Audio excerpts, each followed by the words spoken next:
Hi everybody, welcome back to my channel. Today we're going to make this DIY Dollar Tree Farmhouse Autumn Pillow Decor. And I used this fabric glue from the Dollar Tree, but you can use glue gun and glue sticks, 2 rolls of this brown burlap ribbon, and 1 of natural. I didn't show you the natural because I have tons of it. First thing we're going to do is, this is going to be for like a 16-inch throw pillow, but if you need to customize them to fit a throw pillow, what you're going to need is 2 widths of the pillow plus 4 to 5 inches, okay? So even if you just want to take your pillow, wrap it around, and then overlap it by 3 or 4 inches, then that's fine. You can go ahead and do that. I'm measuring for my 16-inch pillow, so I measured 2 lengths at 36 inches, just to be on the safe side. And I am making it for 2 pillows, so I'm going to go ahead and cut 4 for myself, okay?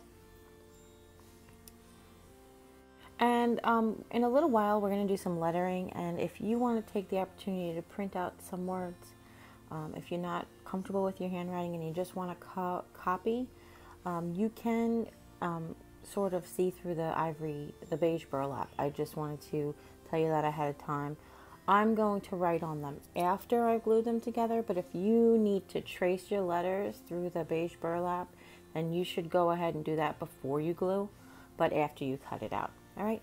And then that's also a good opportunity for you to do your design and decide what you want your pillows to say. So here I am cutting 2 lengths of the natural burlap. That's 1 for each pillow. You only need 1 length per pillow. And this is also from the Dollar Tree, and I know that people aren't crazy about this raw edged burlap, but to give that farmhouse look, we're actually going to shed it more so that it makes that sort of fringed edge. This ribbon is 2.5 inches, I think. But anyway, I was just going to suggest, if you do go ahead and print a font out, you want your print size to be, no more than 2 inches. Oh, excuse me. And if you are going to trace your font, you want to go ahead and do it before you glue this. Like I mentioned before, you want to go ahead and do it before you glue all the pieces together. It's just going to be much easier just to see through the 1 layer of burlap than it is to see through the 3.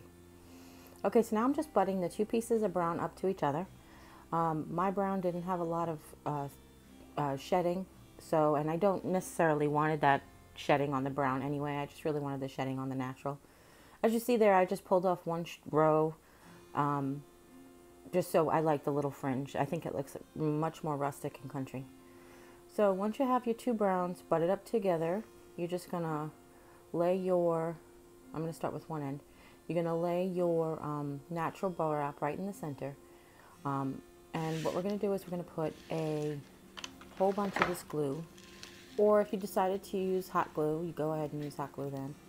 But what I'm doing here is I'm making sure I get a bead around the edges so it doesn't continue to fray. And then I'm getting just a wavy pattern in the middle. And then I'm going to book it like we do with wallpaper. If you guys have ever hung wallpaper, all that does is that's going to spread the glue, distribute the glue evenly around it. Plus, what it's going to do is, the thicker the glue, the longer it takes to dry. So when you book it, it actually makes the glue a little thinner as well. Okay, and now just going to do half at a time. And I did this really because I wanted it to be on camera. If you're doing it at home, you can go ahead and do the whole row if you want. That's fine.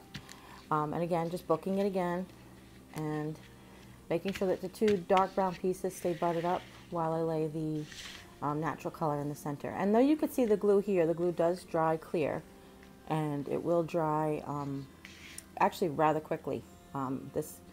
I set this aside to dry for only about an hour before I went back to finish writing in.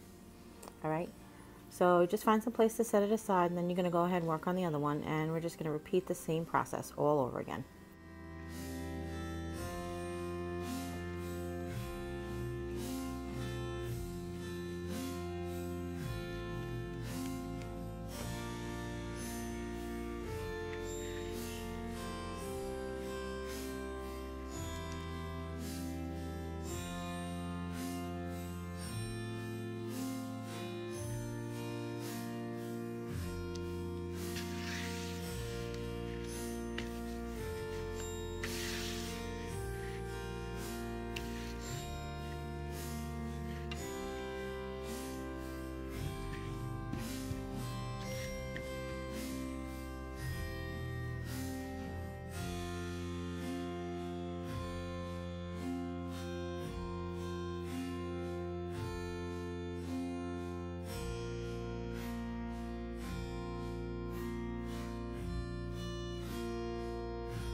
So now that we waited a couple of hours and you can see it dries clear, we're going to take this fat Sharpie from the Dollar Tree, or you could use any Sharpie marker or any permanent marker.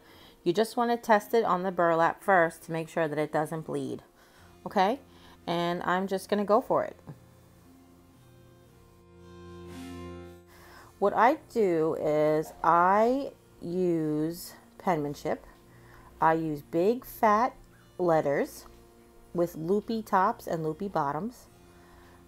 And sometimes I don't go with a natural stroke. When you're writing on fabric, sometimes you have to go like, if you would normally do an upstroke, you might want to go ahead and do a downstroke. And it depends on the fabric and how tight the fabric weave is and that kind of stuff. But once I've done is to get this farmhouse looking font that we're using all over, is I've taken all of the upstroke, basically the, how do I say this? If it goes from the bottom left to the top right, you want to go ahead and make it thick. Usually 2 or 3 thicknesses of the marker is enough. And that's what gives it that farmhouse look that we're all after to achieve. It's actually like a faux calligraphy. And there's lots of different tutorials on there. And I told you guys I will do a more in-depth tutorial on how to do it. And as far as the little decorative things, as you can see, it's a line. No joke. And I'm just following the line of the burlap because there's a natural line in the burlap. And then I'm putting leaves on there. And the leaves aren't leaves. They're actually just ovals. So I've got an oval down here, taking a step up on the other side, and an oval, and taking a step up on the other side, and an oval. Basically stairs. And here I'm just going to write bless. Now, sometimes with the bees in this farmhouse font, and you can get lots of free fonts online.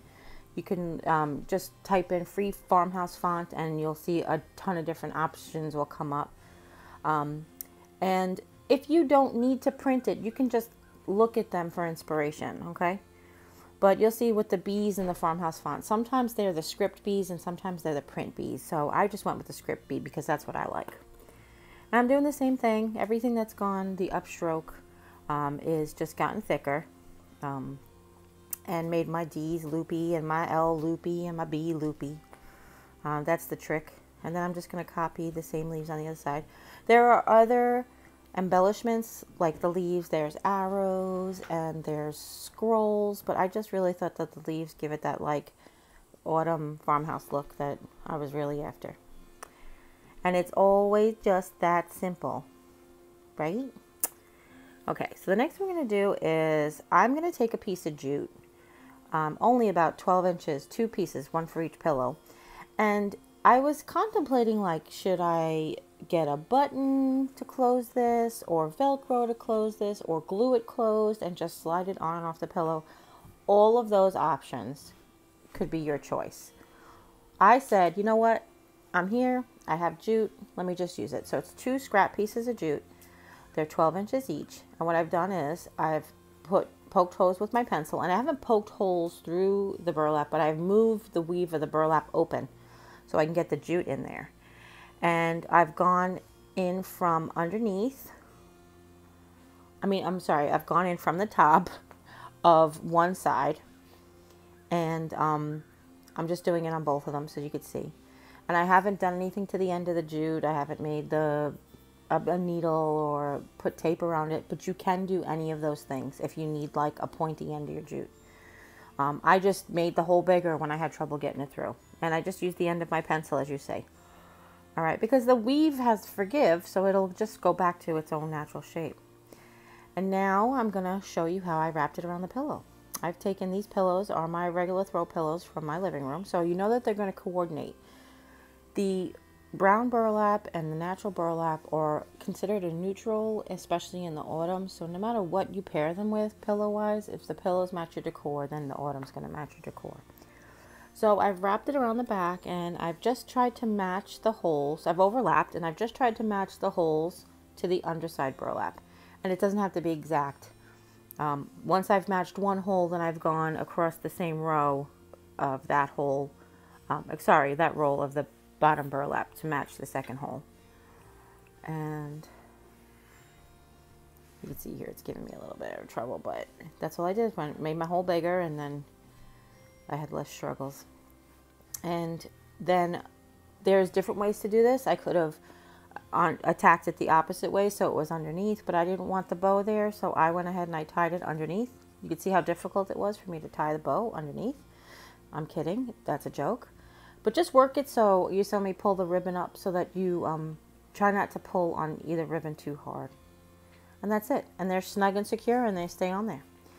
And now I'm just going to repeat the same thing with the other pillow.